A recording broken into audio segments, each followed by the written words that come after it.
Hey everyone, welcome back to CreepyCorner Stories. You know, diving into the dark web is always risky, but sharing these stories with you makes it worth it. I'm curious, where are you watching this from right now? Let me know in the comments below. I've noticed that these kinds of stories hit differently depending on where you are. It might even make the experience a little creepier. So, tell me, are you watching from the safety of your home or somewhere less secure? I found a dark web job at a funeral home. Some of the dead bodies are smiling. I didn't set out to find something like this. I wish I could tell you I stumbled onto it by accident, but the truth is, I was looking, not for this specifically, but something quick and dirty that would pay enough to keep me from sinking further into the mess my life had become. It all started about a month ago. My bank account was a joke. I was behind on rent, and the only things in my fridge were a half-empty bottle of ketchup and a slice of pizza, so old it had probably developed its own immune system. Every job application I sent out was either ignored or rejected. I was desperate. One night, I was scrolling Reddit because, of course, I was, like every other procrastinating loser, and ended up on a thread about unusual ways people make money.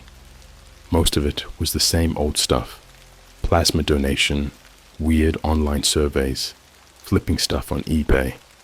But buried in the comments, someone mentioned how they'd made $10,000 in 2 weeks doing a dark web gig. That got my attention.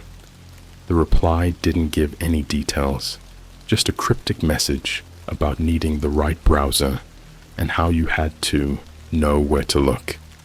The rest of the replies were half jokes and half warnings, with people saying things like, "Yeah, enjoy being trafficked," or "say hi to the organ harvesters for me." But I was too curious and way too broke to let it go. A dangerous curiosity. Now, I'd heard of the dark web before. I knew it was where people bought drugs or fake IDs or hired hackers. It sounded like something out of a movie, and I figured you needed to be some kind of tech wizard to access it. Turns out, it's stupidly easy. A few hours of research, a downloaded browser called Tor, and I was in. Navigating it felt like stepping into another world. Websites looked like they hadn't been updated since 2005, and the addresses were a random string of numbers and letters ending in .onion. Most of the listings were way sketchier than I expected. Guns, counterfeit money, stolen credit card numbers. But then I found the job section. At first, it was the kind of shady freelance work you'd expect. People asking for Photoshop experts, weird errands, or writing gigs that were obviously scams. And then there it was, standing out like a neon sign in a dark alley. Help wanted. $5,000 cash for 1 week. Night shift work. Must be discreet. The post didn't give much else away. It listed an email address for applications and said the job was simple manual labor. There was one sentence that stuck with me. Not for the faint of heart. I stared at the screen for a long time. Every part of me was screaming that this was a bad idea, but the thought of $5,000 made my mouth dry. That kind of money would change everything for me, at least for a little while. So, I sent an email. The reply. It came back faster than I expected, like almost immediately. The message was short and to the point. It included an address, instructions to wear all black, and a warning not to discuss the job with anyone. The address was for a funeral home on the edge of town. My stomach dropped when I saw that. I'd been bracing for something illegal, but I wasn't prepared for that. I almost backed out right there, but I kept telling myself, it's just a job. People work at funeral homes all the time. It's not like you'll be digging graves. The first real red flag came when I looked up the funeral home online. It didn't have a website or any reviews, just an outdated Google Maps entry with no pictures. The street view showed a squat, windowless building surrounded by overgrown bushes. It looked abandoned. Again, I almost bailed. But then I thought about the landlord pounding on my door, the stack of bills on my counter, and how I couldn't even afford gas to drive to job interviews. I told myself I'd at least check it out. If it felt wrong, I'd leave. The funeral home looked even worse in person. It was one of those old buildings with a flat roof and faded beige siding. The neon sign out front flickered weakly, and the parking lot was empty except for a black van with tinted windows. The front door was unlocked. I stepped inside and immediately regretted it. The air was thick with the smell of chemicals. Formaldehyde, I guessed, and the faint odor of something metallic. The lobby was dimly lit and empty, except for a desk with a tarnished brass bell. Before I could decide whether to ring it, a man appeared in the doorway behind the desk. He was tall and thin, wearing a suit that looked 2 sizes too big. His skin was pale and almost waxy, and his eyes were shadowed like he hadn't slept in weeks. He didn't smile. "You're here for the job," he said. It wasn't a question. I nodded, and he motioned for me to follow him down a narrow hallway that smelled even worse than the lobby. "This is where you'll work," he said, pushing open a door at the end of the hall. The room was small and cold, with a steel table in the center and shelves lined with jars I couldn't identify. A refrigerator in the corner hummed loudly, and the fluorescent lights flickered faintly. "Your job is simple," the man said. "Prepare the bodies for viewing. Clean them, dress them, and follow the instructions left for you." "Wait," I said, finally finding my voice. "I thought this was something else. I don't think I'm qualified for—" He cut me off. "You'll be fine. It's easy work. The pay is $5,000, cash, at the end of the week. Do you want it or not?" I hesitated. Everything about this felt wrong. But $5,000? I nodded. I spent the entire next day psyching myself up. I tried to convince myself it was just a job. Creepy, sure, but not the end of the world. I even Googled stuff like working in a morgue to make it feel normal. Turns out, plenty of people do it. They aren't freaks or weirdos. They're just regular folks. If they can do it, so can I kept telling myself. The funeral home looked even creepier at night. The neon sign out front wasn't flickering anymore. It was completely off, and the parking lot was darker than I remembered. I half expected the black van to be gone, but it was still there, parked in the exact same spot. The front door was unlocked, just like the night before. I stepped inside and felt that same wall of cold, chemical-smelling air hit me. The lobby was empty, and the lights were dimmed, even lower than they had been during the interview. There was no sign of Mr. Harris, but a clipboard was sitting on the front desk, with my name scrawled across the top in thick black marker. Below that, a short note read, "The body is in the prep room. Do not open any other doors. Follow instructions exactly." The hallway felt longer this time.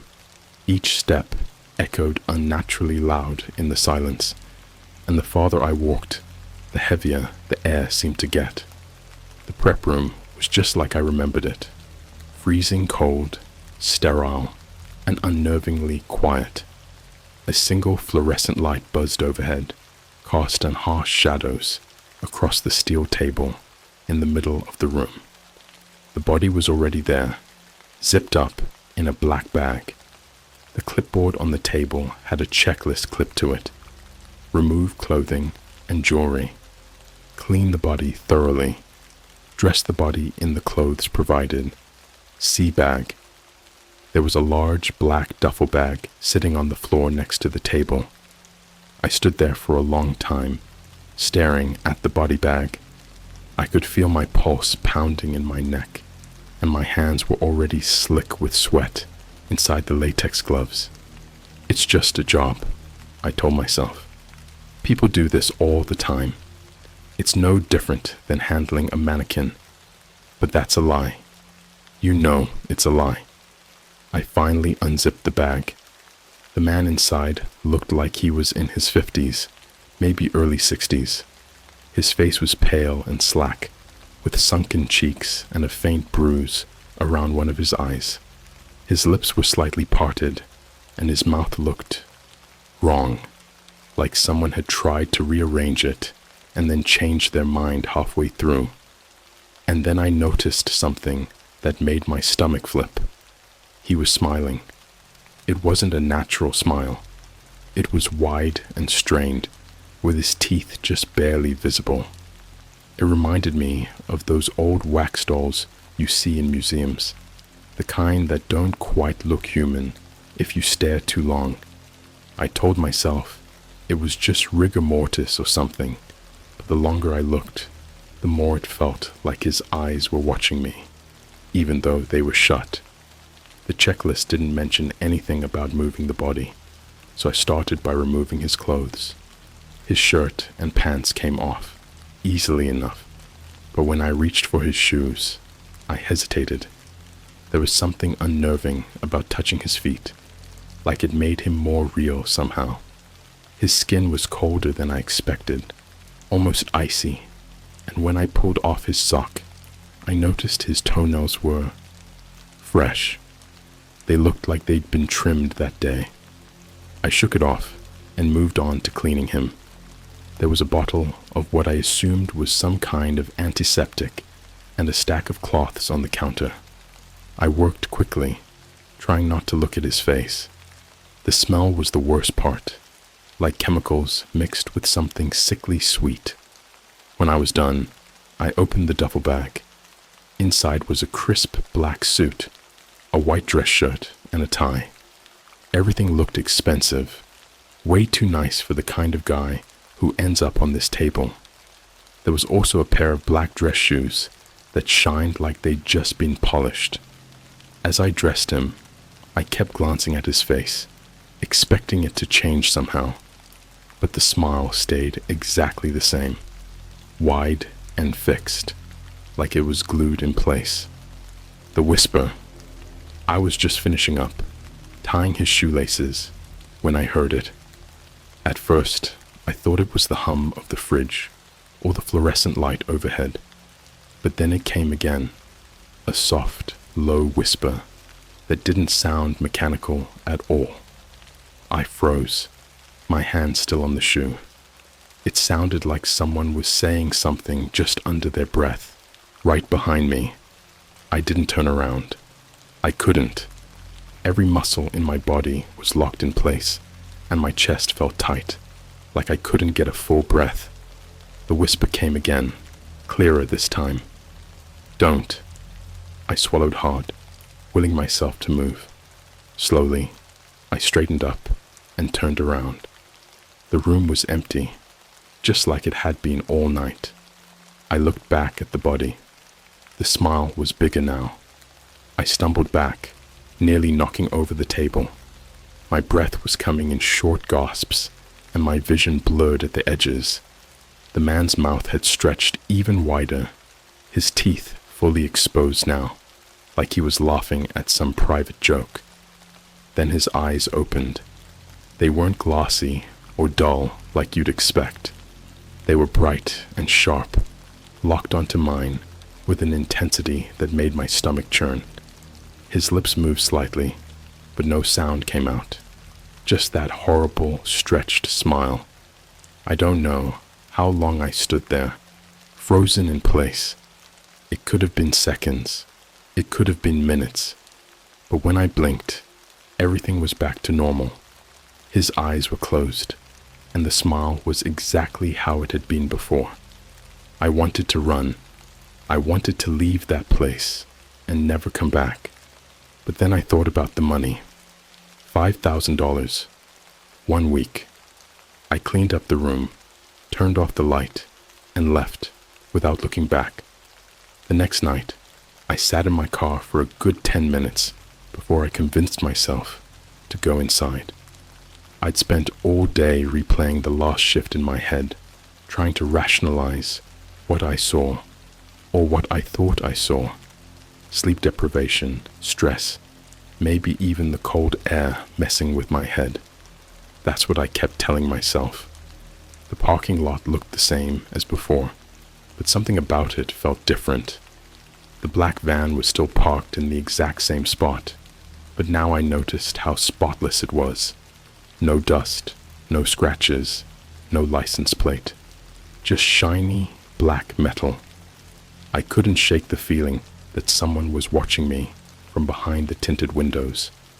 Inside the funeral home, the air felt heavier than the last 2 nights, and the smell of chemicals seemed even stronger.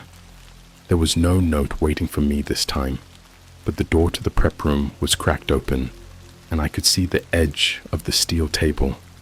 I stepped inside and immediately stopped. The body was already laid out, but something was off. It was a woman this time, maybe mid-30s, with long dark hair that spilled over the edge of the table like black ink. Her arms were folded neatly over her chest, and she was already dressed in a simple white gown. But her skin, it wasn't pale, not like the others. It had a strange, waxy sheen, almost like plastic. I walked closer, my shoes squeaking on the tile, and saw that her eyelids weren't fully closed. Her pupils were just barely visible, a sliver of black against the milky white. And her lips, they were twisted into the same grotesque smile as the man from the night before. I backed away, my heart pounding. Something wasn't right. The checklist was missing, and the duffel bag was gone. I felt the same urge to run that I had last night, but as I turned to leave, I heard it again. That whisper. Don't! It was louder this time, more distinct, and it wasn't coming from behind me. It was coming from the body. Her head twitched. I froze. I didn't want to look, but I couldn't stop myself. Her face had shifted slightly, her smile even wider now. Her lips curled back far enough to reveal gums that looked raw and red. And then she sat up. The crawl. Her movements weren't natural. It wasn't like a zombie movie where the dead lurch around awkwardly. She moved smoothly, like a marionette on strings, her limbs bending in ways they shouldn't. I backed into the counter, knocking over a tray of instruments. The sound of metal clattering to the floor didn't faze her.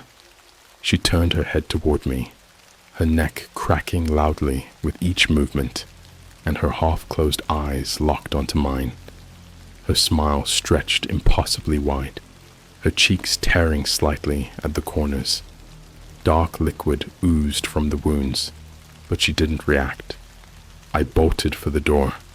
The hallway seemed longer than it had before, and the light at the end flickered erratically. My footsteps echoed unnaturally loud, overlapping with the sound of something wet dragging behind me. I didn't look back.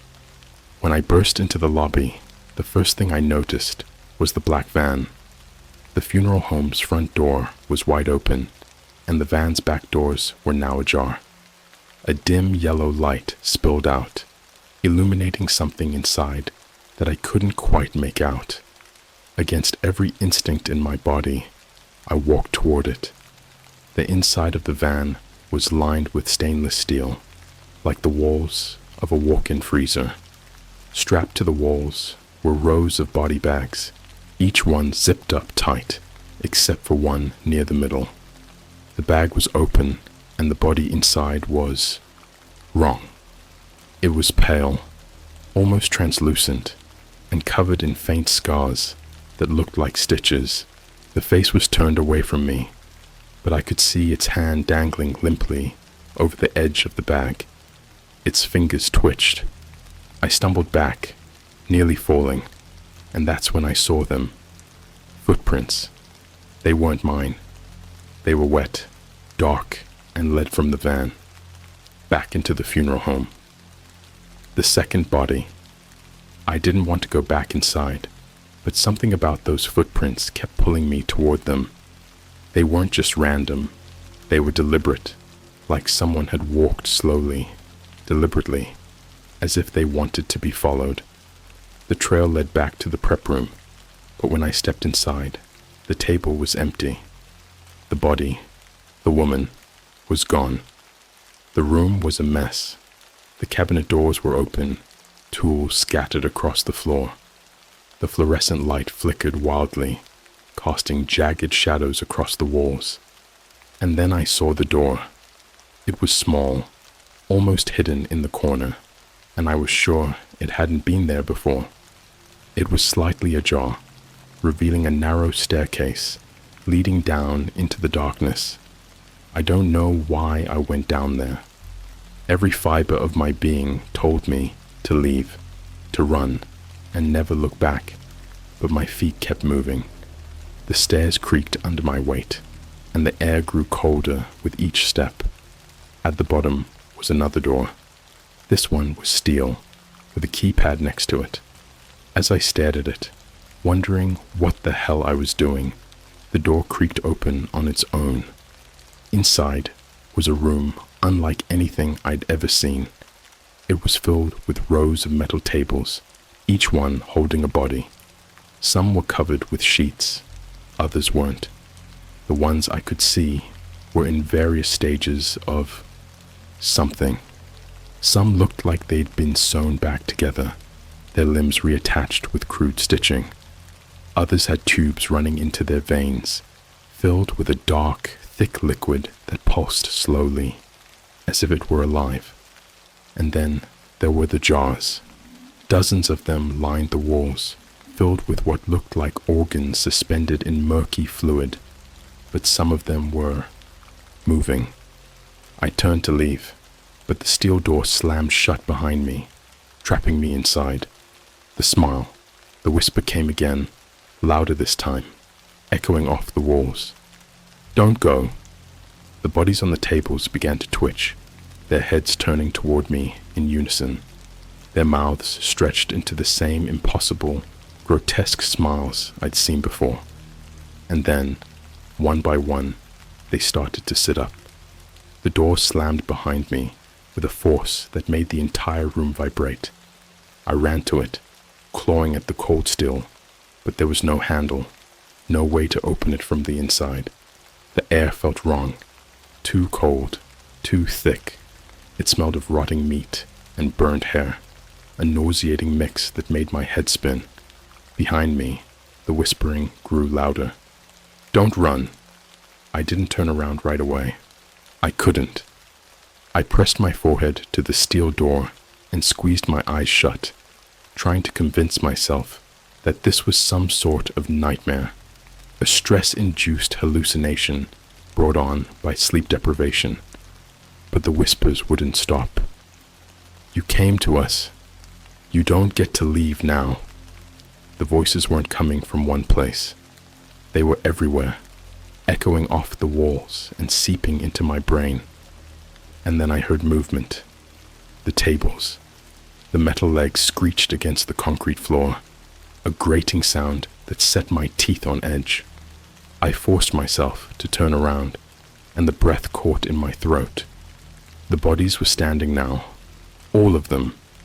Their movements were jerky, mechanical, like puppets on tangled strings. Their heads tilted at unnatural angles, their glassy eyes fixed on me. Every single one of them had that smile, the one that stretched too far, the one that looked like it hurt. One of them stepped forward. She was wearing a hospital gown, the kind that ties in the back, but it was soaked through with something dark and sticky. Her skin was pale and veined, with deep bruises around her wrists and ankles, like she'd been restrained. Her mouth opened, and a low, wet gurgle escaped. It wasn't a scream or a moan. It was worse. It was like something trying to imitate a human sound, but failing miserably. Stay. The basement. I backed away, my legs shaking so badly I almost fell. My hand brushed against something cold and sharp, a scalpel left on a nearby counter. I grabbed it without thinking. The bodies didn't react. They just stood there, watching me with their unnatural smiles. Then, as if someone had flipped a switch, they all took a step forward. I stumbled backward, my heart pounding so hard it felt like it might explode. The scalpel felt useless in my hand, like trying to fight a bear with a toothpick. That's when I saw the second door. It was tucked into the far corner of the room, half hidden behind a row of tables. I hadn't noticed it before, but now it was the only thing I could focus on. I bolted for it, shoving one of the tables out of the way. The body on it slumped to the floor with a sickening thud, but I didn't stop to look. I yanked the door open and slammed it shut behind me, plunging myself into darkness. The hallway on the other side was narrow and claustrophobic, the walls damp and slick. The air here was even colder, and my breath came out in visible puffs. The only light came from a single, flickering bulb hanging from the ceiling. It cast erratic shadows that danced across the walls, making it impossible to tell if I was alone. I pressed on, the scalpel gripped tightly in my hand. The whispering followed me, growing louder with every step. It wasn't coming from behind me anymore. It was ahead of me, pulling me deeper into the dark. The chamber. The hallway opened into another room, much larger than the last. The walls were lined with more of those jars, but these were bigger, some of them large enough to hold an entire person. The fluid inside was a murky greenish yellow, and shapes floated just beneath the surface. I couldn't make out what they were, and I didn't want to.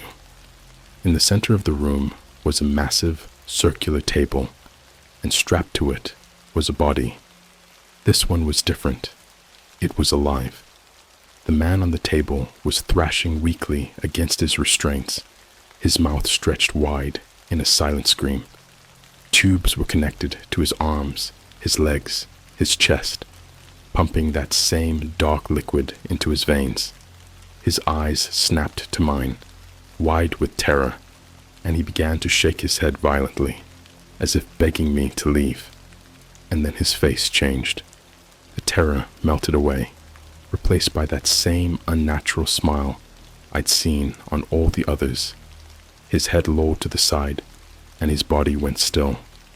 Before I could move, the whispering stopped. The silence was worse. The operator. I heard a sound behind me, a slow, deliberate scrape of shoes against concrete. I spun around, the scalpel raised, and saw him. Mr. Harris. He looked the same as he had the first night I met him, tall, pale, and impeccably dressed. But now, his suit was spattered with dark stains, and his eyes seemed wrong. Too bright, too sharp, like they were seeing straight through me. "You weren't supposed to see this," he said, his voice calm and even. "What the hell is this?" I demanded, my voice cracking. He didn't answer. Instead, he reached into his pocket and pulled out a small black device. It looked like a remote control with a single red button in the center. "You should have followed the rules," he said, and pressed the button. The man on the table began to convulse violently, his body arching against the restraints. The tubes attached to him pulsed, the liquid inside moving faster now, and his mouth opened in a soundless scream. I turned to run, but the door I'd come through slammed shut, the lock clicking into place. Behind me, Mr. Harris chuckled, a low, guttural sound that didn't belong in a human throat. "You're going to make a fine addition," he said. The truth. The last thing I remember is the man on the table turning his head toward me, his smile impossibly wide. And then the lights went out. I woke up to darkness. For a moment, I thought I was dead. The air was cold and heavy, my body stiff, and my thoughts sluggish. My head throbbed like I'd been hit with something hard, and when I tried to move, I realized I couldn't. My arms and legs were strapped down, and something tight was wrapped around my chest. I was lying on a cold surface, steel, I guessed, and the faint smell of chemicals burned my nose. And then I heard it, the sound of slow, deliberate footsteps. The lights flickered on, harsh and blinding, making me wince. When my vision adjusted, I saw him. Mr. Harris stood over me, his face expressionless, except for the faintest hint of amusement in his cold, gray eyes. His hands were clasped behind his back, his posture unnervingly calm, like this was just another day at work for him. "You've been such a good sport," he said. "Really, most people don't make it this far." I tried to speak, but my mouth was dry, and my throat felt raw. The only sound that came out was a hoarse croak. He leaned in closer, his face inches from mine. "You should be proud. You've served your purpose beautifully." The room. As he stepped back, I realized I wasn't alone. The room was massive, much larger than any part of the funeral home I'd seen before. Rows of tables filled the space, each one holding a body. Some were strapped down like me, others were covered with sheets, and some were moving. They twitched and convulsed, their limbs jerking erratically. Their faces were all the same, pale, waxy, and stretched into that horrifying, unnatural smile. Machines hummed and beeped around the room, connected to the bodies by a maze of tubes and wires. The walls were lined with more of those jars, their contents floating lazily in the murky fluid. But the worst part was the smell. It wasn't just chemicals anymore. It was decay, thick and cloying, mixed with something metallic and sharp.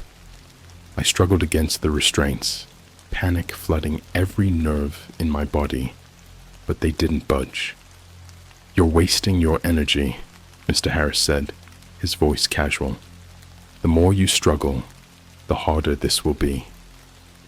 The process. He walked over to a nearby table and picked up a long, thin instrument that gleamed under the harsh lights.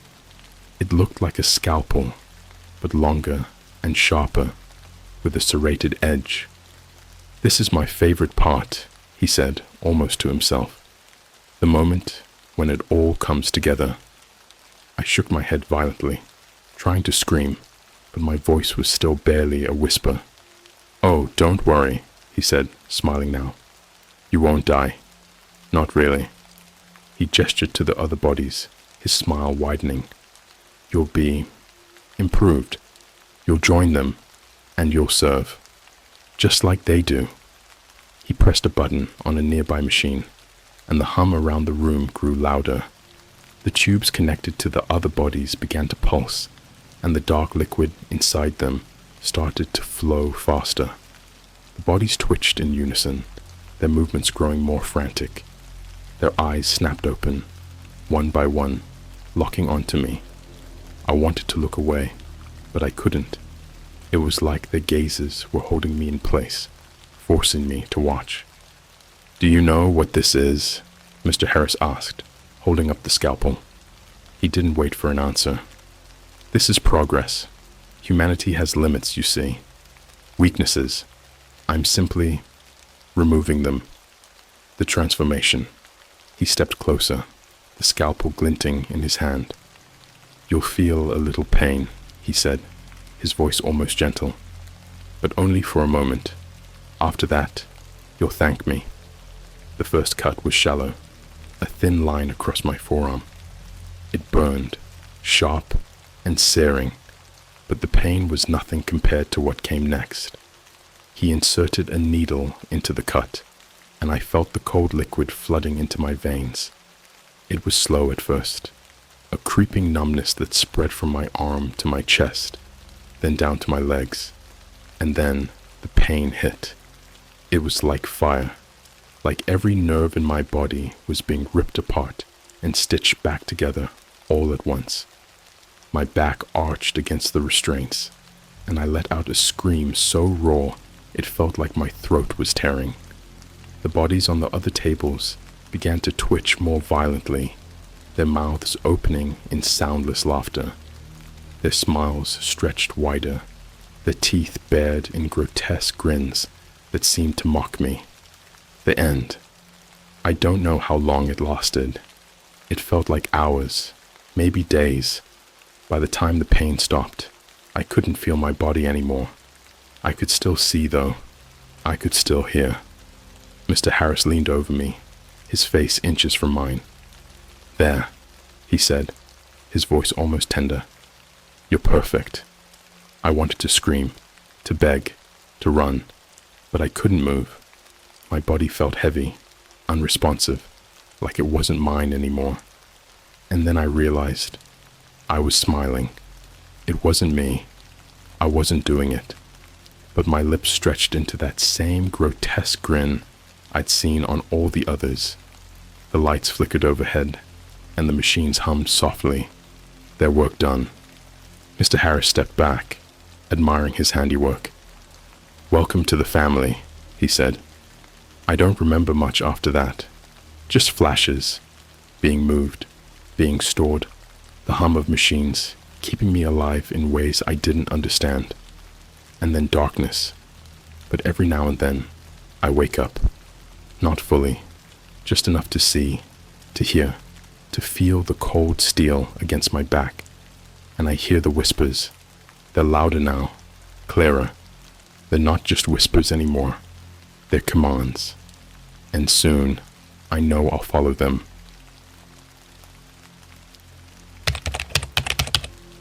I found a horrifying tape from my wife's wedding night with her ex on the dark web. I wish I never watched it. This is probably the most insane thing that's ever happened to me. Even as I write this, my hands are shaking. I feel like I'm spiraling, and honestly, I don't know what to do. Maybe someone here can help me make sense of it, or at least tell me I'm not losing my mind. Let me start by saying I love my wife, Jenna, more than anything. We've been married for 2 years now, and I've always thought I hit the jackpot with her. She's funny, smart, and ridiculously kind. But here's the thing. Before me, she was married to this guy named Chris. I always knew about it, but she made it clear early on that it wasn't a big deal. She said they were young, things didn't work out, and they split amicably. That's it. Chris was kind of a ghost in our lives. He'd moved to a different state after the divorce, and Jenna never really talked about him. I didn't ask, because why would I? We're all adults here. No drama, right? But last week, things got weird. I was hanging out with my buddy, Eric, and we started talking about the dark web. He's one of those tech-savvy guys who knows way too much about everything, and he was telling me how you can find anything on there. Illegal stuff, sure, but also weird, obscure crap like rare books or banned movies. He offered to show me how to access it, just for fun. At first, I thought, nah, that's sketchy. But curiosity got the better of me. I mean, come on. Everyone's at least a little curious about the dark web, right? So I went home that night, opened up my laptop, and followed Eric's instructions. I downloaded a Tor browser, set up a VPN, and bam, I was in. The dark web. At first, it was just as weird and unsettling as I'd imagined. Endless links to things you should never click on. Markets selling stuff I didn't even know existed. Forums full of unhinged people. I don't know why I kept going. I think it was the novelty of it, like flipping through a creepy scrapbook. I wasn't buying anything or engaging with anyone, just lurking. Then I stumbled across a link called Memory Vaults. The description was vague. Preserve your past. Explore the forgotten. I figured it was just some artsy project or a nostalgia site, so I clicked it. It wasn't. The page was plain, black background, white text, and a search bar. Below it, there was a tagline: enter a name and see what remains. I'm not gonna lie, I felt a little chill, but at this point, I thought it was some kind of joke or an elaborate ARG. For fun, I typed in my own name. Nothing came up. Then, on a whim, I typed in Jenna's. The search took longer this time. The little loading icon spun for what felt like forever, and I was about to close the browser when something finally popped up. One file found. Download? My stomach dropped. My first instinct was to close the window, but curiosity got the better of me again, and before I knew it, I was clicking the download button. The file was a video. It didn't have a name, just a random string of numbers. I opened it. The first thing I saw was Jenna.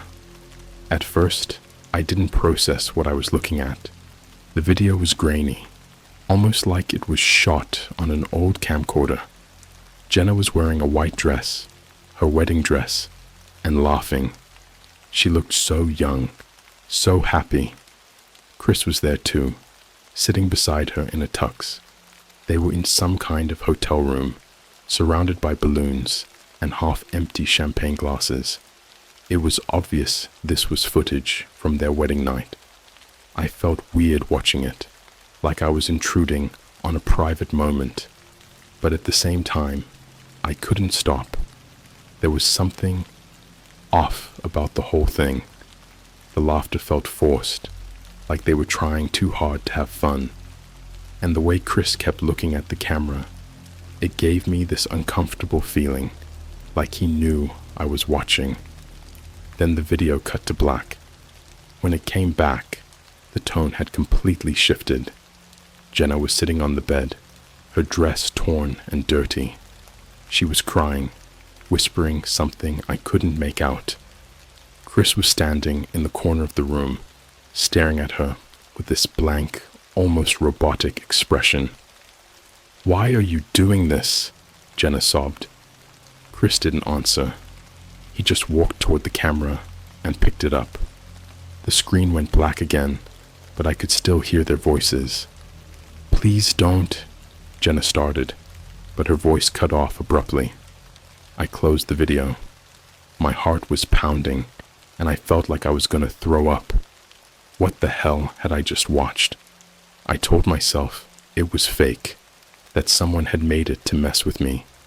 But deep down, I knew it wasn't. That was Jenna. That was her wedding night. And whatever happened in that room, it wasn't right.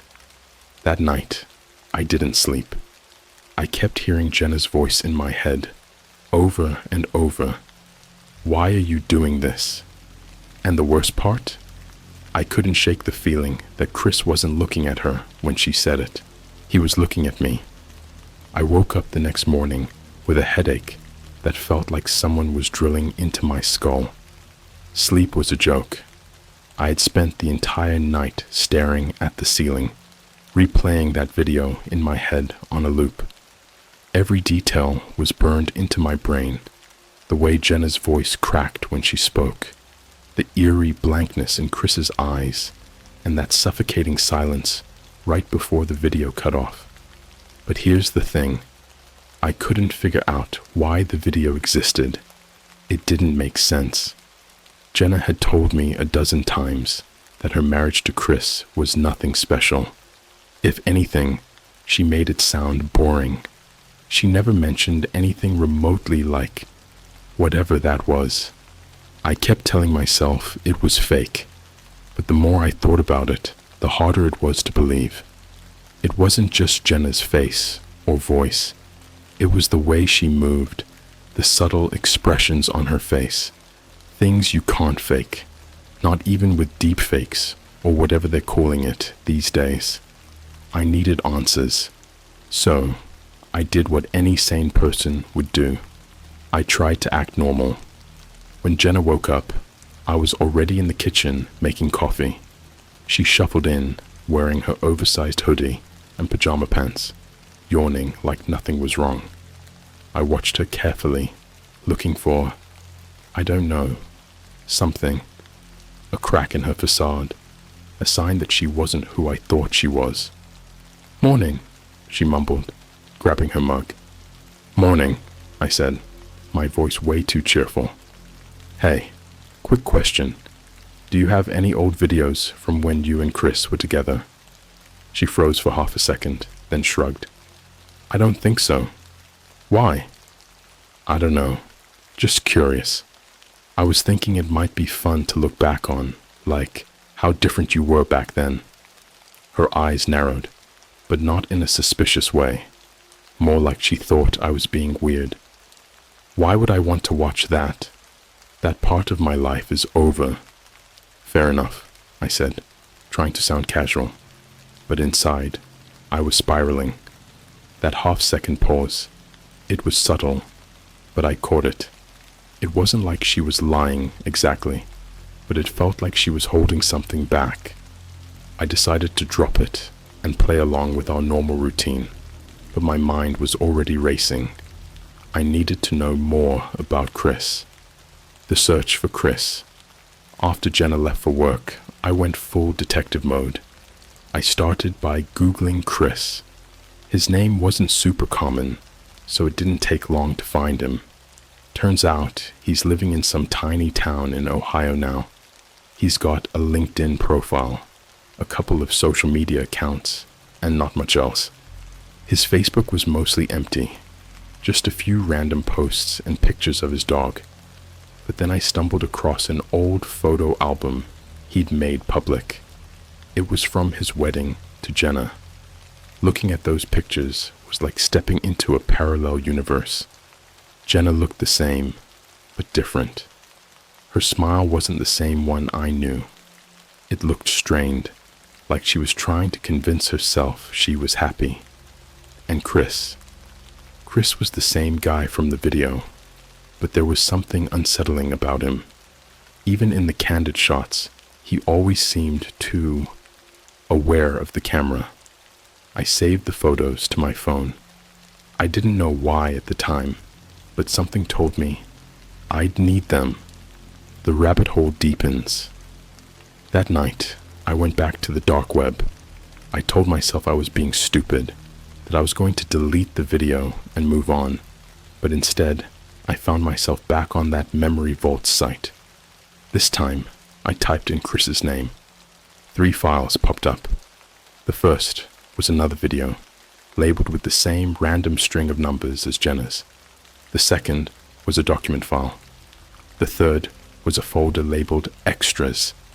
I downloaded them all. The first file was another video. I hesitated before clicking it, but my curiosity won out. This one was shorter than the first, only about 2 minutes long.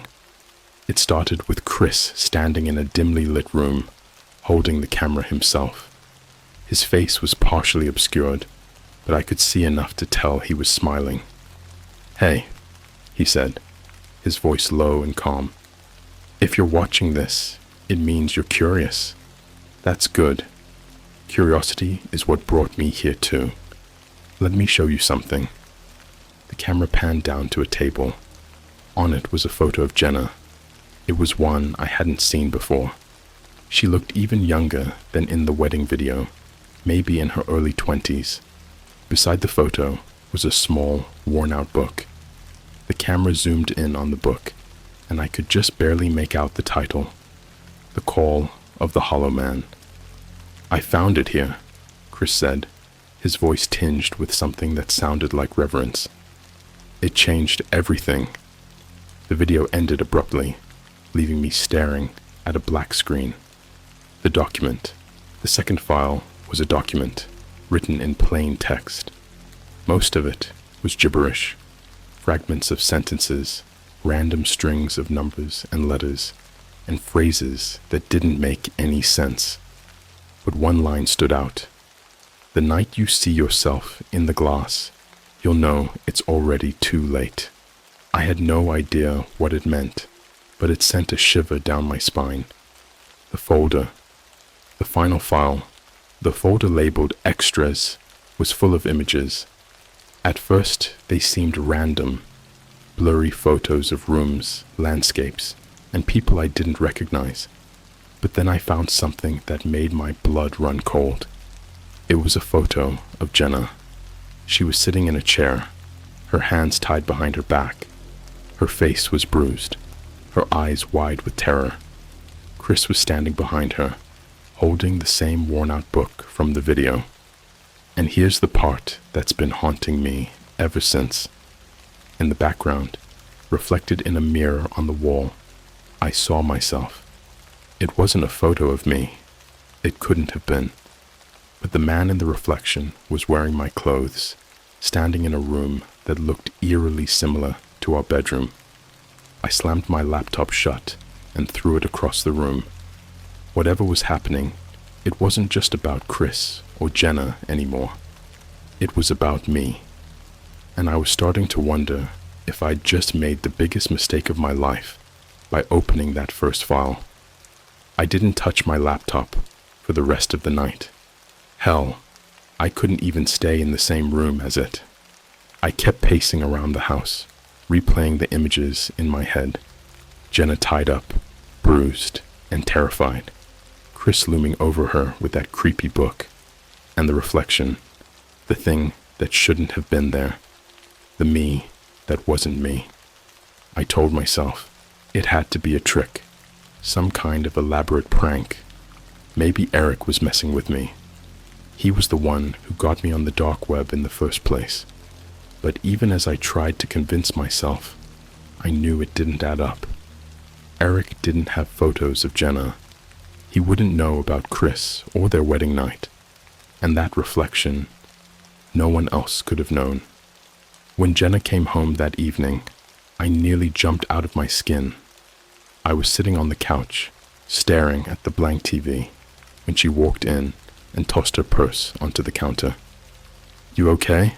she asked, noticing the look on my face. "Yeah," I said, way too quickly. "Just tired." She didn't press me, thank God. She headed to the bedroom to change, and I stayed frozen on the couch, debating whether to tell her what I'd found. But what would I even say? "Hey babe, I found a creepy video of you on the dark web. Also, there's a photo of you tied up in a room that looks like our house." Yeah, no, that wasn't happening.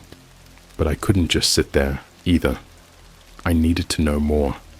I needed to understand what I was dealing with. The return to the tape. Once Jenna was asleep, I crept into the living room, grabbed my laptop, and opened the folder where I'd saved the files. My hands were shaking as I clicked on the first video again, the one of Jenna and Chris on their wedding night. This time, I watched it frame by frame, looking for anything I might have missed. At first, it was the same as before. The laughter that didn't feel real, the champagne glasses, the balloons. But as I got to the part where Jenna's dress was torn and she was crying, I noticed something I hadn't seen before. In the corner of the screen, partially obscured by shadows, there was a mirror. It was small and oval-shaped, hanging on the wall behind Chris. And in the mirror, I saw a figure, someone standing just out of frame. I paused the video and zoomed in as much as I could. The quality was terrible, but I could make out enough to know it wasn't Chris or Jenna. The figure was tall, with long, thin limbs, and a head that seemed wrong. It was too smooth, too rounded, like a mannequin or a doll. And its eyes, if you could even call them that, were empty black pits. As I stared at the image, a realization hit me like a punch to the gut. This wasn't the first time I'd seen that figure. I'd seen it in my dreams. The dreams. I don't usually remember my dreams, but for the past few weeks, I'd been having the same one over and over. In it, I was standing in a dark hallway. The walls were lined with mirrors, each one reflecting a slightly different version of me. Some of them looked normal, but others didn't. One mirror showed me with no eyes. Another showed me covered in blood. In one, my reflection was grinning at me, even though I wasn't smiling. At the end of the hallway, there was a door, and standing in front of it was the figure, the same tall, thin thing from the video. It didn't move. It didn't speak. It just stood there, staring at me with those empty black pits. I always woke up before I could reach the door. The book, I couldn't sleep that night. Every time I closed my eyes, I saw that figure in the mirror, watching me. By morning, I'd made up my mind. I needed to find the book Chris was holding in the photo, The Call of the Hollow Man. It wasn't hard to find references to it online. Apparently, it was one of those cursed books you hear about on YouTube channels that talk about haunted objects and rituals. According to what I read, the book was first published in the early 1900s by an anonymous author. It was banned almost immediately because people who read it claimed it caused hallucinations, violent behavior, and even suicides. The title referred to a figure described in the book, a hollow man who could appear in mirrors or reflective surfaces. He wasn't a ghost or a demon, but something worse, something that existed outside of reality. The book said that if you saw him, it meant he'd already chosen you, and once he chose you, he'd never leave. The warning. That afternoon, I decided to call Eric. I needed someone to talk to, and he was the only person who might understand. When he picked up, I barely let him say hello before launching into everything. The video, the photos, the book, the figure in the mirror. At first, he laughed it off, like I was messing with him. But the longer I talked, the quieter he got. "Listen," he finally said. "You need to stop digging into this. Delete the files, shut your laptop, and forget you ever found them." "Why?" I asked. "What do you know?" "Nothing," he said quickly. Too quickly. "Just trust me. Some stuff on the dark web isn't meant to be found. It's better if you let it go." I pressed him, but he refused to say anything else. He just kept repeating the same thing. Let it go. The shadows move. That night, I couldn't let it go. I kept staring at the photo of Jenna tied to the chair, trying to figure out where it had been taken. The room looked so much like ours, but the details were slightly off. The wallpaper was the wrong color, and the furniture was arranged differently. Then it hit me. It wasn't our house now. It was our house before we renovated.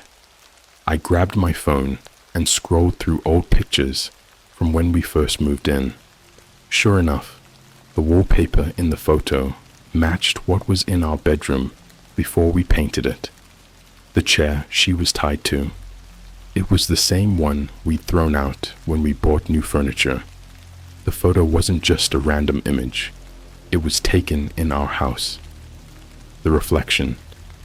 As I sat there, staring at the photo, I noticed something strange. In the reflection of the mirror, the version of me wasn't just standing there anymore. It was smiling, and its head was slowly turning, like it was looking directly at me. That's when I heard the sound, a faint tapping coming from the bedroom. I grabbed a knife from the kitchen and crept down the hallway, my heart pounding so hard I could barely hear anything else. The tapping grew louder as I got closer, and when I reached the bedroom door, I could see something moving on the other side. A shadow. I threw open the door, ready to face whatever was in there. The room was empty, but when I turned to leave, I caught a glimpse of the mirror above our dresser, and in the reflection, the figure was standing right behind me. I didn't turn around. I couldn't. My body was frozen, locked in place, as if the air around me had turned solid. I could only look into the mirror, watching the figure loom behind me. It was taller than I thought, its head nearly brushing the ceiling. Its arms were impossibly long, its thin, spindly fingers hanging at its sides like dead vines. And its face, if you could even call it that, wasn't a face at all. It was smooth and featureless, like someone had taken wet clay and stretched it over a skull. No eyes, no nose, no mouth, just a blank expanse of pale, grayish skin. But somehow, I knew it was watching me. My legs finally listened to me, and I bolted out of the bedroom, slamming the door behind me. My heart was hammering in my chest, and every instinct I had was screaming at me to get out of the house. But Jenna was asleep in the next room, and I couldn't just leave her.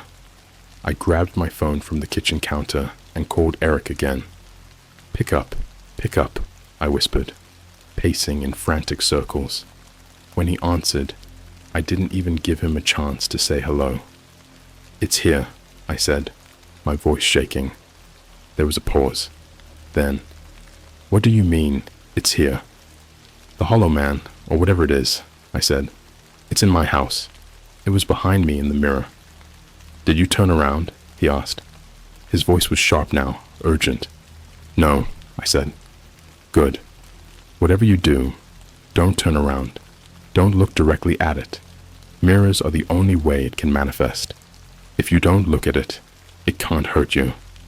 His words made my stomach drop. Hurt me? What the hell is this thing? Eric sighed, and I could hear the fear in his voice. I don't know, man, but I've heard stories. People who see it, they don't last long. It starts with the mirrors, but eventually it doesn't need them anymore. He trailed off. Just what? I pressed. It just takes over. Your house, your life, everything. You become like it. The line went dead before I could ask him anything else. Jenna's secret. I didn't sleep that night. I couldn't.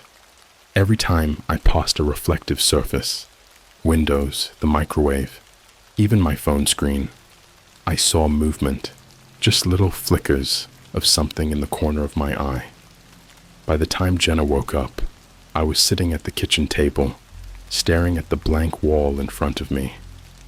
Hey, she said, rubbing her eyes. You look terrible. Did you sleep at all? No, I said. My voice came out flat, emotionless. She frowned and sat across from me. What's going on? You've been acting weird all week. I wanted to tell her everything, the video, the photos, the figure in the mirror, but something stopped me. A small, nagging voice in the back of my mind whispered, she already knows. Instead, I said, do you remember anything strange from when you were with Chris? Anything you couldn't explain? Jenna's expression darkened immediately.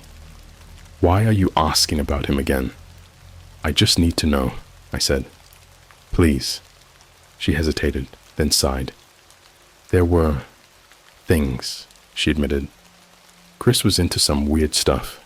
He'd spend hours in our basement, reading these old books and writing in journals. He said he was studying something, but he wouldn't tell me what. Did he ever mention the Hollow Man? I asked. Jenna's face went pale. Where did you hear that name? She whispered. I didn't answer. Her reaction told me everything I needed to know. The basement, the rest of the day was a blur. Jenna barely spoke to me, and I didn't push her. I was too busy piecing together what little I knew. Chris had been studying the Hollow Man. He'd found that book, The Call of the Hollow Man, and somehow it had led to this. Whatever this was. If I wanted answers, I needed to find that book. That night, after Jenna fell asleep, I grabbed a flashlight and headed to the basement. It was cold and damp, the kind of place you avoid unless you absolutely have to go down there. The walls were lined with shelves of junk we'd never bothered to unpack, and the air smelled faintly of mildew. I started digging through the boxes, looking for anything that might have belonged to Chris. Most of it was junk. Old clothes, photo albums, random knickknacks. But then I found a box labeled Chris in thick black marker. Inside, I found a stack of journals, all filled with Chris's messy handwriting. Most of it was incoherent rambling, drawings of symbols, references to rituals, and repeated phrases like, "The glass is the gate," and "He sees through me." At the bottom of the box was the book. It looked ancient, the cover cracked and faded. The title was embossed in gold letters, The Call of the Hollow Man. I opened it, and a shiver ran down my spine. The first page was filled with names, dozens of them, written in the same shaky handwriting, and at the very bottom of the list, underlined twice, was my name, The Ritual. The rest of the book was written in the same style as Chris's journals, disjointed and cryptic, but one passage stood out. To see him is to invite him. To hear him is to summon him. To speak his name is to bind yourself to him. I slammed the book shut, my heart pounding. Chris had done this. He'd summoned the Hollow Man, and now it was here, in my house. But there was more. In one of Chris's journals, I found a detailed description of a ritual, something he claimed could banish the Hollow Man. It involved breaking all the mirrors in the house and burning a specific set of symbols onto the walls with candle wax. It sounded insane, but at that point, I was willing to try anything. Breaking the glass. I started with the mirrors. There weren't many, just the one in the bedroom, the bathroom mirror, and a couple of decorative ones in the living room. I smashed them all with a hammer, ignoring the noise and the shards of glass that scattered everywhere. Every time a mirror broke, I felt a strange, almost physical release, like a weight lifting off my chest. But at the same time, I felt it getting closer. The shadows in the house seemed darker. The air felt heavier. And in the corners of my vision, I kept seeing flashes of movement. Long, spindly limbs, smooth gray skin. I grabbed a box of candles from the basement and started drawing the symbols Chris had described. They were intricate, looping patterns that made my head ache if I looked at them too long. By the time I finished, the entire house reeked of burnt wax, and my hands were trembling. But it wasn't enough.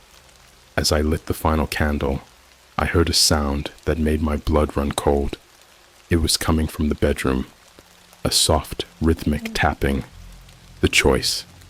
I didn't want to go back in there, but I knew I didn't have a choice.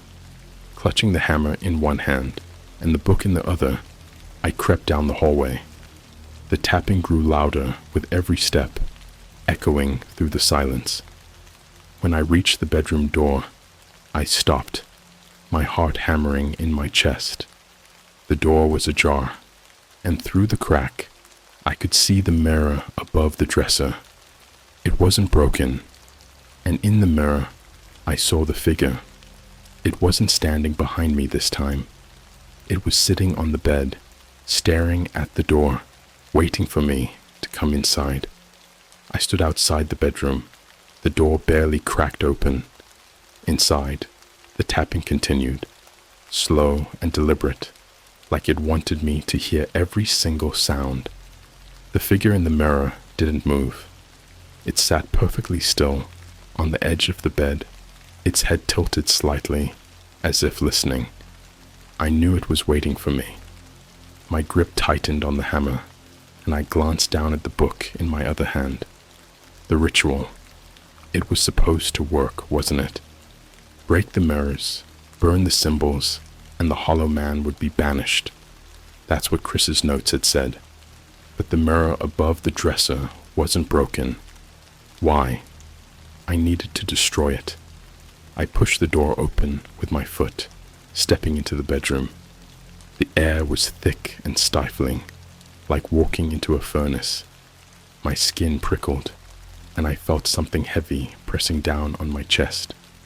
The mirror was the only light source in the room, glowing faintly like it had its own pulse. The figure was still there, sitting on the bed in the reflection, but when I looked directly at the bed itself, it was empty. I swallowed hard, forcing myself to move closer. The hammer felt useless in my hand, like a child's toy. Every step I took made the tapping grow louder, even though I couldn't see where it was coming from. When I reached the dresser, I raised the hammer, ready to smash the glass. But then the figure in the mirror moved. Its head snapped toward me, and for the first time, it stood up. I stumbled back, almost dropping the hammer. My reflection didn't match my movements. In the glass, I stood perfectly still, while the figure moved closer, stepping forward until it was inches from the surface of the mirror. It tilted its head, examining me, and then it spoke. The voice.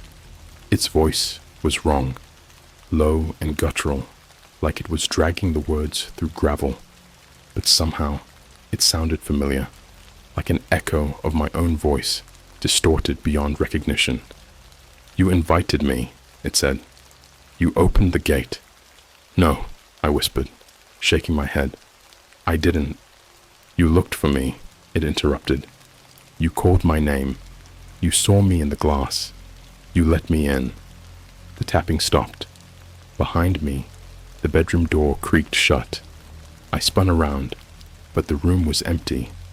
When I turned back to the mirror, the figure was gone, and so was my reflection. The hollow house panic surged through me. I waved my hand in front of the mirror, but there was nothing, just the empty bedroom reflected back at me. The dresser, the bed, the walls, everything was the same, but I wasn't there. I turned to run, but the door wouldn't budge. The knob twisted uselessly in my hand, and I slammed my shoulder against it, shouting Jenna's name. No answer. The air in the room grew colder, and I felt a presence behind me. Something tall, something close. I didn't turn around. Eric's words echoed in my mind. Don't look at it directly. Mirrors are the only way it can manifest. But there was no reflection anymore. The sound of breathing filled the room, low and ragged. I felt something brush against the back of my neck. Fingers, cold and thin. I bolted for the window. The glass was thick, but I didn't care. I grabbed the hammer and swung with all my strength, shattering the pane into 1,000 jagged pieces. I climbed through the opening, ignoring the shards that cut into my arms and legs, and tumbled into the backyard. Jenna's absence. I ran, barefoot and bleeding. I didn't stop until I reached the end of the street. Only then did I realize Jenna wasn't with me. My first thought was to call the police, but how would I even begin to explain? There's a thing in my house, and it's trying to replace me? They'd think I was insane. Still, I needed help. I called Jenna's phone, pacing back and forth on the sidewalk as it rang. She didn't answer. When I finally worked up the courage to go back, the house was dark. The windows were shattered, the front door hanging open. Inside, The air felt different, still and quiet, like the house itself was holding its breath. "Jenna?" I called, my voice echoing through the empty rooms. No response. I searched every corner of the house, but she was gone. The only thing I found was the mirror above the dresser. It was still intact, and this time my reflection was back. But when I looked closer, I noticed something wrong. The man in the mirror was smiling. The final file. In the weeks that followed, I tried to go back to normal. Jenna was still missing, and the police had no leads. They asked me a lot of questions I couldn't answer, and eventually they stopped calling. I moved out of the house, leaving behind the broken mirrors and the symbols burned into the walls. But I couldn't escape the feeling that something was following me. Every reflective surface, mirrors, windows, even puddles on the street, felt like a trap. I stopped looking at them altogether, afraid of what I might see. Then, last night, I got an email. The sender was anonymous, and the subject line was blank. The only thing in the body of the message was a link. I knew I shouldn't click it. I knew it was a mistake, but I clicked it anyway. The link led to a video. It started with a view of my new apartment, shot from the perspective of someone standing just outside my bedroom window. The camera panned slowly, zooming in on the reflection in the glass. In the reflection, I was standing in the middle of the room, staring at the camera, and I was smiling.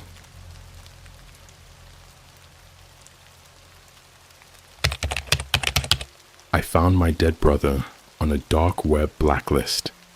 Let me start by saying, I'm not one of those people who spends all their time lurking on sketchy corners of the internet. Sure, I've read about the dark web, but it's always been this distant, abstract thing in my mind. Something you'd hear about in a creepy YouTube story or an episode of a crime documentary. I never thought I'd have any direct connection to it, let alone a reason to go there. But a couple of months ago, something happened that completely changed my life. It started with an email. It was a random Tuesday evening, and I was at home scrolling through Instagram, procrastinating on some work I really should have been doing. My inbox pinged, and I switched tabs, expecting the usual spam or a promotional ad from some website I forgot I signed up for. But the subject line stopped me cold. "We know where he is." The email was from a random address, just a string of numbers and letters, nothing recognizable. I almost didn't open it, but curiosity got the better of me. The message was short, just a few lines. "Do you want to know the truth about your brother? Check the attached file." My heart sank.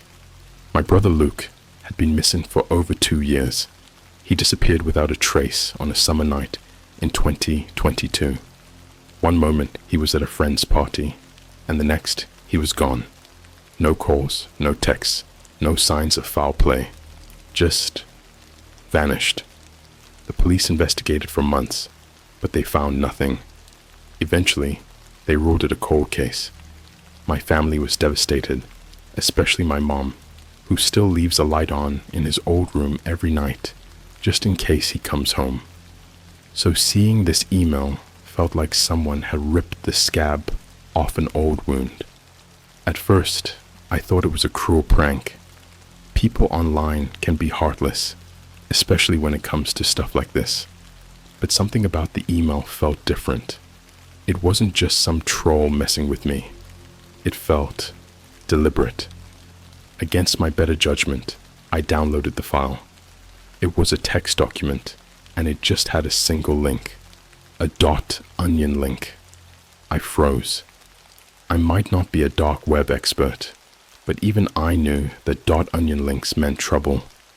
They're used to access websites on the Tor network, where all the illegal, sketchy stuff happens.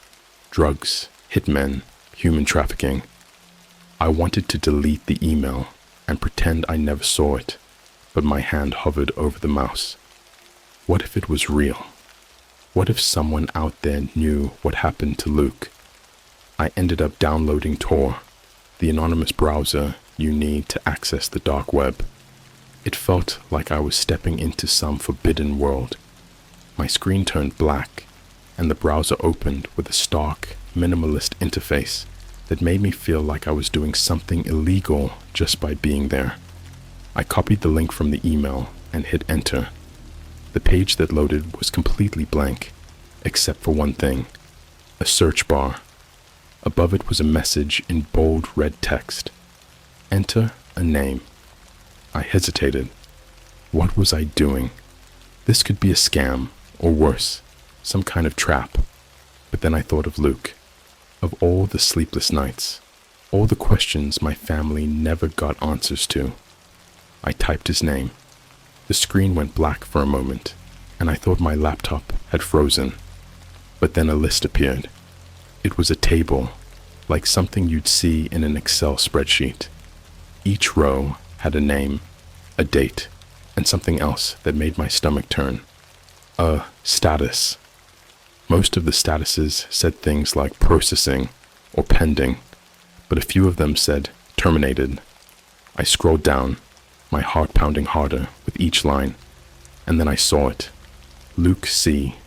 Terminated, July 16th, 2022.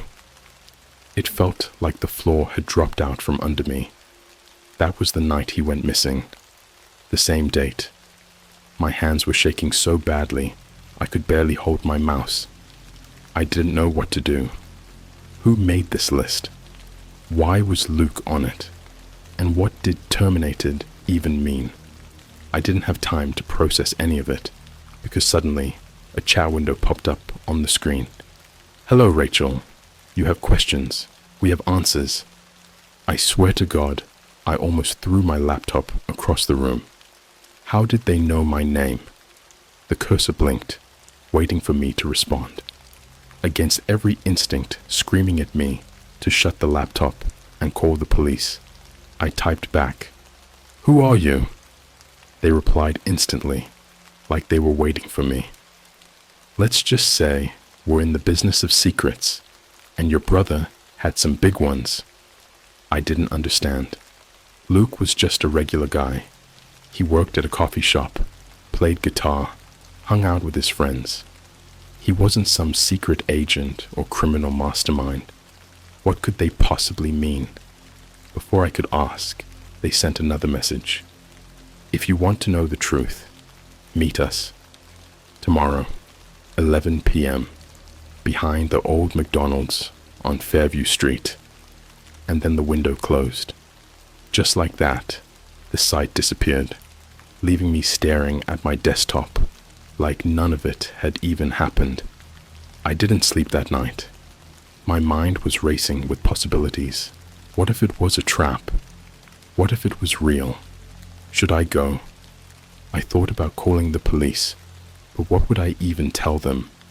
That I got an email from some shadowy group on the dark web claiming to know what happened to my brother. They'd think I was crazy. In the end, my curiosity and desperation won. I decided I would go. What I didn't realize was that stepping into that McDonald's parking lot would be the beginning of the most horrifying night of my life. The next day dragged by like my life was running in slow motion. Every little sound made me jump. I couldn't shake the feeling that someone was watching me.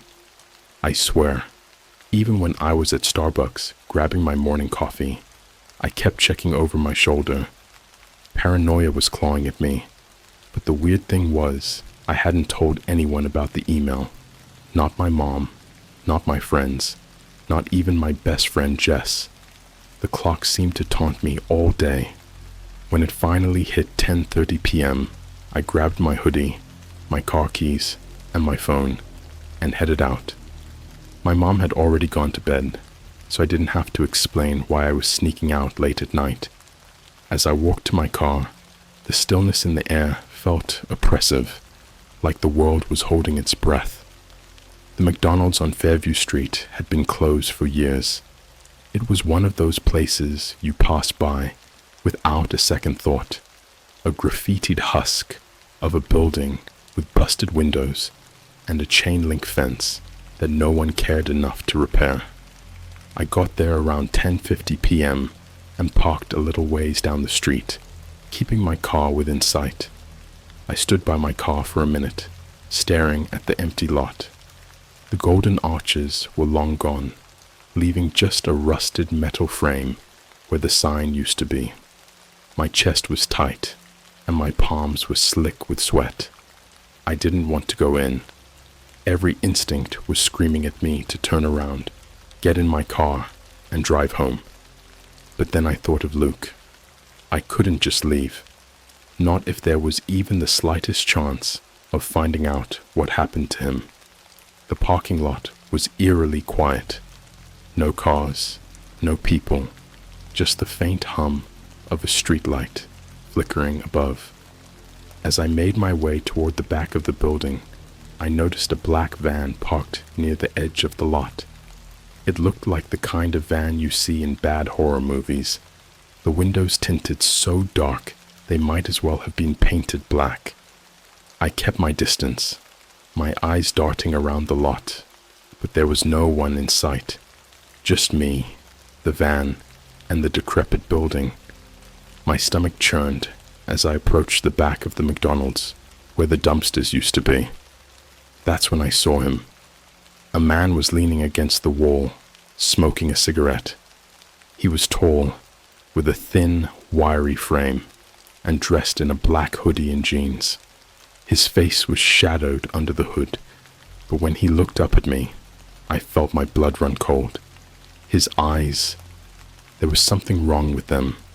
They were pale, almost colorless, like the eyes of a dead fish. "Rachel," he said, his voice low and gravelly, like he'd been chewing on rocks. I stopped dead in my tracks. My first thought was to run, but my legs wouldn't move.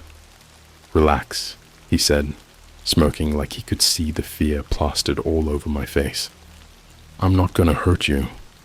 Somehow that didn't make me feel any better. He gestured toward the black van. "Come on, they're waiting for you." "They?" I croaked. But he didn't answer. He just turned and walked toward the van, expecting me to follow. Every step felt like I was marching toward my own funeral. My heart was pounding so hard I could barely hear anything else. The man opened the back door of the van and stepped inside. For a moment, I stood there, frozen, staring into the darkness beyond the open door. "Let's go," he said from inside, his voice sharper this time. I swallowed hard and climbed in. Inside, the van was nothing like I expected. It wasn't some creepy, dingy space with chains and duct tape. It was almost sterile. There was a long table bolted to the floor, with 2 laptops and a mess of wires tangled around them. The air smelled faintly of bleach. 2 other people were inside.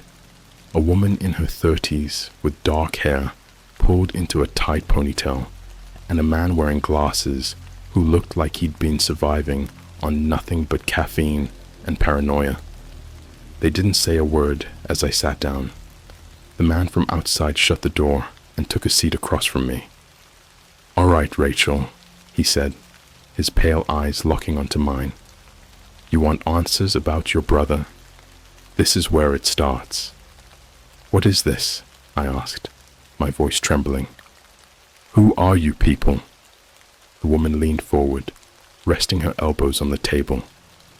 "We're the ones who deal with problems people like you don't even know exist. The kind of problems that hide in the dark corners of the world." "What does that mean?" She exchanged a glance with the pale-eyed man, then nodded. He reached under the table and pulled out a file, a thick, battered manila folder. When he opened it, I felt my stomach twist. The first page was a photo of Luke, but not how I remembered him. His face was gaunt, his eyes hollow, and there were bruises all over his neck and arms. He looked terrified. "Where did you get this?" I whispered, my voice barely audible. The man ignored my question and flipped to the next page. It was a list, similar to the one I'd seen online, but this one had more details: names, locations, and dollar amounts. "This," he said, tapping the paper with one long finger, "is the blacklist. Your brother was on it." "What does that mean?" The woman spoke up. "It means someone paid a lot of money to make him disappear." I felt like I was going to be sick. My head was spinning, my chest tightening with every word. "Who?" I demanded. "Who would do this to him?" The man leaned back, studying me with those unnerving eyes. "That's the question, isn't it? But if you want the answer, you're going to have to be ready for what comes next. This isn't just about your brother anymore, Rachel. This is bigger than you can imagine." "What does that mean?" I snapped. Before they could answer, the van's doors suddenly flew open, and a blinding light flooded the interior. "Move!" the pale-eyed man barked, yanking me to my feet. Outside, 3 men in black tactical gear were sprinting toward us, their faces obscured by masks. One of them was holding something that looked disturbingly like a cattle prod. "Run!" the woman shouted, and that's exactly what I did. I didn't need to be told twice. The moment the woman yelled, "Run!" I bolted, my heart hammering so hard I thought it might explode. The night air hit my face, like ice, as I stumbled out of the van and into the empty parking lot. Behind me, I could hear the heavy thud of boots slamming against asphalt, the shouts of men barking orders at each other, and a high-pitched hum that sent shivers down my spine. The cattle prod, or whatever that thing was. I didn't know where I was going. I just ran. My sneakers skidded on the cracked pavement, almost tripping me as I rounded the corner of the building. The dim streetlight above flickered erratically, casting shadows that seemed to lunge at me. My lungs were burning, but I didn't dare stop. Then, the first scream cut through the night. I risked a glance over my shoulder, and what I saw made my stomach twist into knots. One of the men in tactical gear had tackled the pale-eyed guy from the van. They weren't trying to arrest him or detain him. They were brutal, pinning him to the ground and jabbing the cattle prod into his ribs. The man convulsed violently, his body jerking like a broken marionette, and then he went limp. I wanted to scream, but I couldn't. The fear had turned my voice into dead weight in my throat. The woman from the van was nowhere to be seen. I hoped she'd managed to escape, but deep down, I knew better. These guys weren't leaving any loose ends. I sprinted toward the chain-link fence at the edge of the lot, praying it wasn't locked. When I reached it, I didn't even hesitate. I grabbed the rusted metal and started climbing, ignoring the way it bit into my hands. The fence rattled loudly under my weight, and I knew they could hear me. "Stop!" one of them shouted, his voice sharp and commanding. Yeah, right. Like I was just going to stop and let them catch me. I was halfway over the fence when something whizzed past my ear. A dart. It hit the fence with a dull thunk, and I realized these guys weren't just chasing me. They were hunting me. I flung myself over the top and landed hard on the other side, my ankle twisting painfully beneath me. I cried out, but there was no time to stop. I scrambled to my feet and limped into the dark alley beyond the fence, the shadows swallowing me whole. The alley was a maze of dumpsters, discarded furniture, and puddles of foul-smelling liquid that I didn't want to think about. The buildings on either side loomed high, their windows dark and lifeless. I zigzagged through the narrow space, hoping to throw them off my trail, but their footsteps were still there. Closer now. I ducked behind a dumpster, pressing my back against the cold, sticky metal. My breaths came in short, ragged gasps, and I covered my mouth to muffle the sound. The footsteps slowed, and I heard one of them speaking into a radio. "She's in the alley. Sweep left. If you see her, take the shot." My blood turned to ice. Take the shot. Were they planning to kill me? I peeked around the edge of the dumpster and saw two of them moving cautiously down the alley, their flashlights cutting through the darkness like blades. The third guy was still at the fence, probably securing the area. I needed to move. If they found me, I was dead. I glanced around, desperate for an escape route, and spotted a metal fire escape on the side of the building to my left. It was old and rusty, but it looked sturdy enough. The bottom rung of the ladder was about 6 feet off the ground, just out of reach. I waited until their flashlights swept in the opposite direction, then darted out from behind the dumpster. My ankle screamed in protest, but I pushed through the pain. I jumped, grabbing onto the bottom rung with both hands, and pulled myself up. The metal groaned loudly under my weight, and I froze, praying they hadn't heard. No such luck. "There!" one of them shouted. I scrambled up the ladder as fast as I could, the rusted metal biting into my palms. Below me, I heard the sound of boots hitting the base of the ladder. They were climbing after me. When I reached the first landing, I didn't stop. I kept going, climbing higher and higher until I was nearly 3 stories up. The wind was stronger up here, whipping my hair into my face and making the fire escape sway slightly beneath me. At the top of the building, the ladder ended, and I found myself standing on the roof. The city stretched out before me, a patchwork of flickering streetlights and shadowy buildings. For a split second, I thought I was safe. Then I heard the clang of boots on metal behind me. One of them was already on the roof, his flashlight slicing through the darkness. "Stop running," he barked, leveling some kind of weapon at me. It wasn't a gun. It looked more like a high-tech dart launcher, but the cold, dead look in his eyes told me it didn't matter. If he hit me with it, I wouldn't be walking away. I backed away slowly, my mind racing for a way out. There was nowhere left to go. The edge of the roof was behind me, a sheer drop to the alley below. The man smirked, like he'd already won. And then, out of nowhere, the woman from the van appeared behind him. I don't know how she got up there, but she was holding a crowbar, and before the guy even realized she was there, she swung it hard into the side of his head. The sound was sickening, a wet, crunching noise that made me want to throw up. The man crumpled to the ground, his weapon clattering out of his hands. "Move!"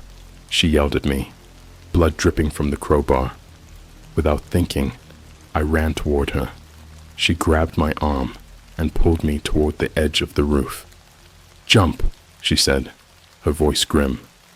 I stared at her like she was insane. "Are you serious? Do you want to live or not?"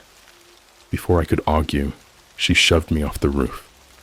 Falling wasn't like how it's portrayed in movies.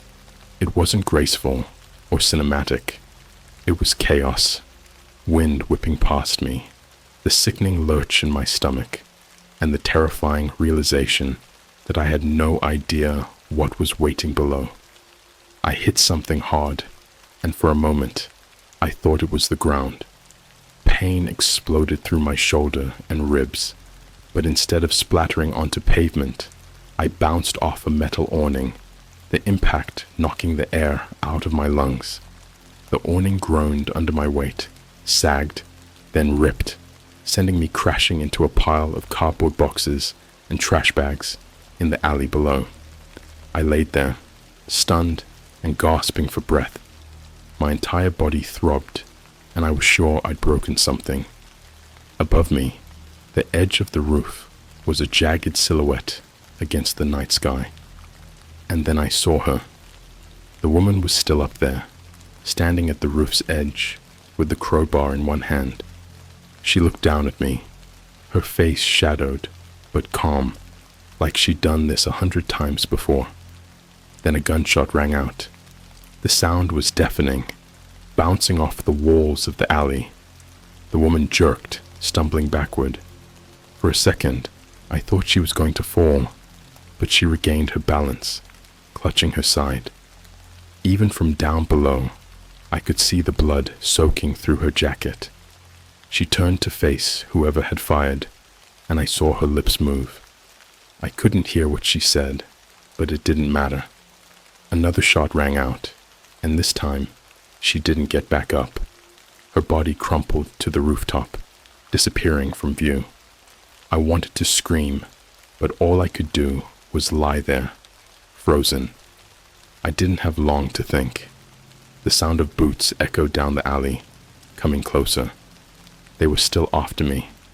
I forced myself to move, biting back a scream as pain shot through my shoulder. My ankle was still throbbing, and every step sent a jolt of agony up my leg, but I couldn't stop. I stumbled deeper into the alley, weaving between dumpsters and broken crates. At the far end of the alley, I found a narrow gap between two buildings. It was barely wide enough for me to squeeze through, but I shoved myself into it, ignoring the way the jagged bricks scraped against my arms and sides. The space was so tight, I could barely breathe, but it gave me a clear view of the alley behind me. I pressed myself against the wall, trying to make myself invisible. The men appeared moments later. There were 3 of them now, their dark uniforms blending into the shadows. One of them was carrying a rifle with some kind of thermal scope mounted on top. "Spread out," one of them ordered. She couldn't have gotten far. They moved with a terrifying precision, checking every hiding spot, their weapons at the ready. One of them passed within a few feet of the gap where I was hiding. I held my breath, my chest burning, terrified that even the sound of my heartbeat would give me away. The man stopped, turning his head slowly. I could see the glint of the scope on his rifle as he scanned the alley. For a second, I thought he'd spotted me, but then he kept walking. I waited until their footsteps faded, then forced myself to move again. The gap between the buildings led to another alley, even darker than the first. The smell was rancid, rotting food and stagnant water, but I didn't care. I just needed to keep moving. The alley ended at a chain link fence. This one was taller than the last, with barbed wire coiled along the top. There was no way I could climb it, not with my ankle and shoulder in the shape they were in. Panic started to set in. I was trapped. Then I spotted a storm drain near the base of the fence. The grate was partially dislodged, leaving just enough space for me to crawl through. It wasn't exactly an ideal escape route, but I didn't have a choice.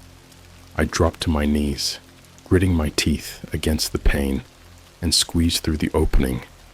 The stench hit me like a brick wall, stale, putrid water mixed with God knows what else. My hands slid on the slimy concrete as I crawled deeper into the drain, the darkness swallowing me whole. The sound of rushing water echoed around me, drowning out everything else.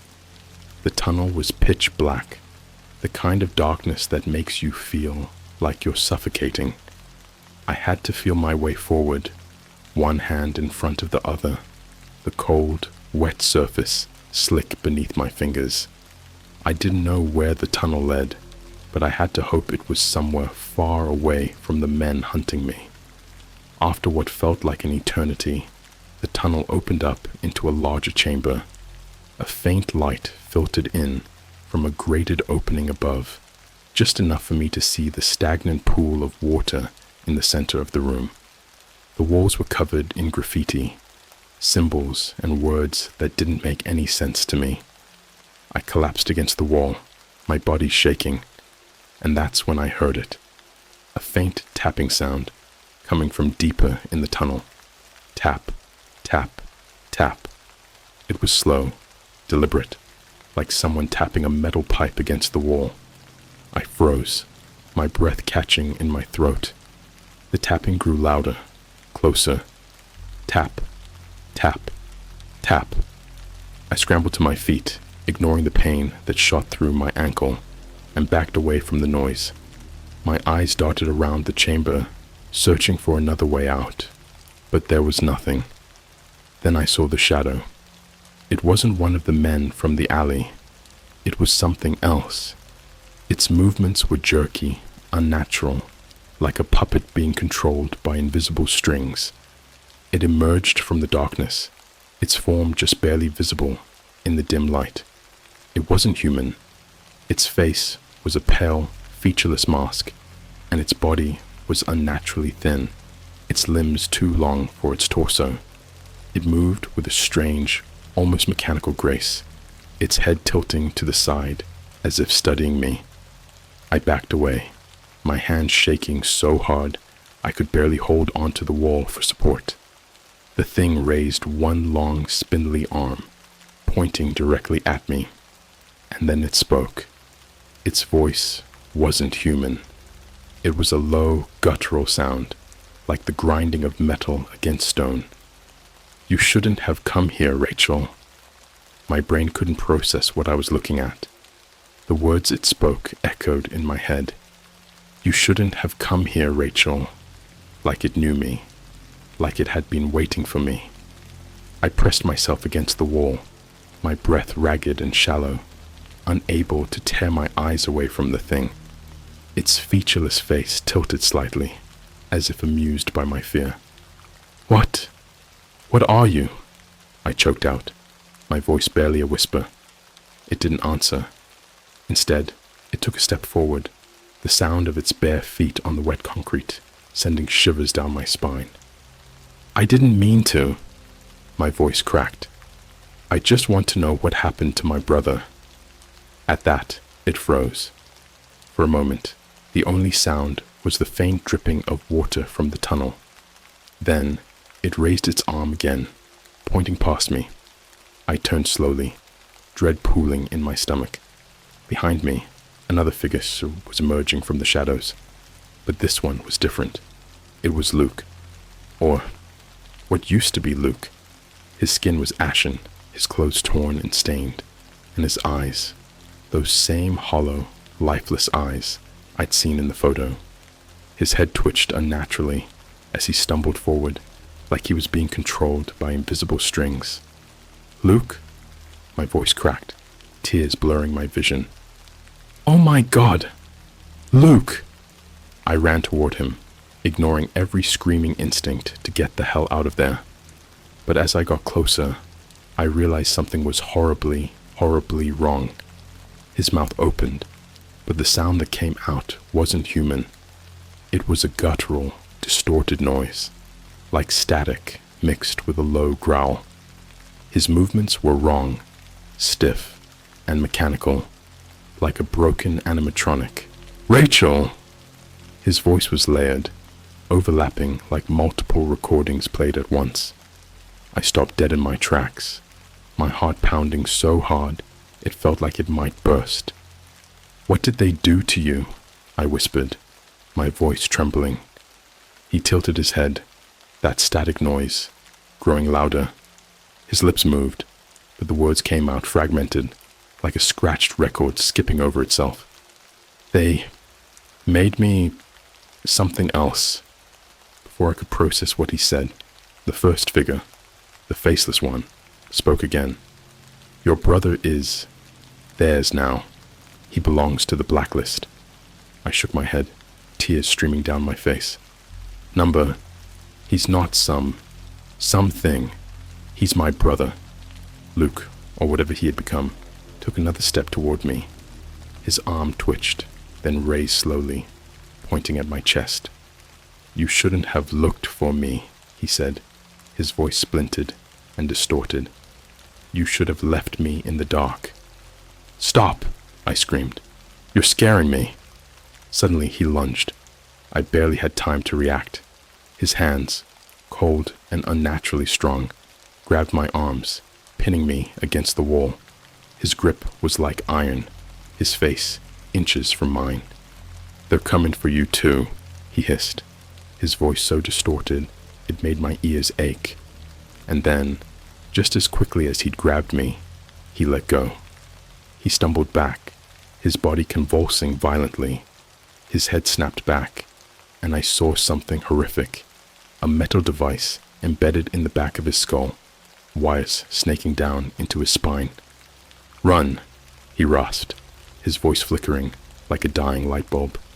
Run before they make you like me. I didn't need to be told twice. I turned and ran, my legs screaming in protest with every step.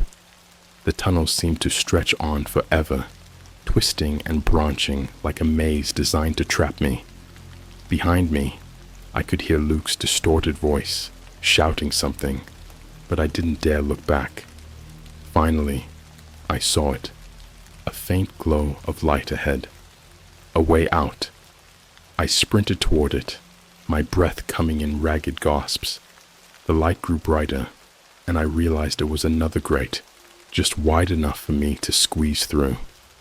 I clawed at the rusted metal, forcing myself through the opening and onto the cold pavement outside. The fresh air hit me like a slap, and for a moment, I just lay there, staring up at the night sky. But I wasn't safe yet. The sound of boots echoed from the storm drain behind me. They were still coming.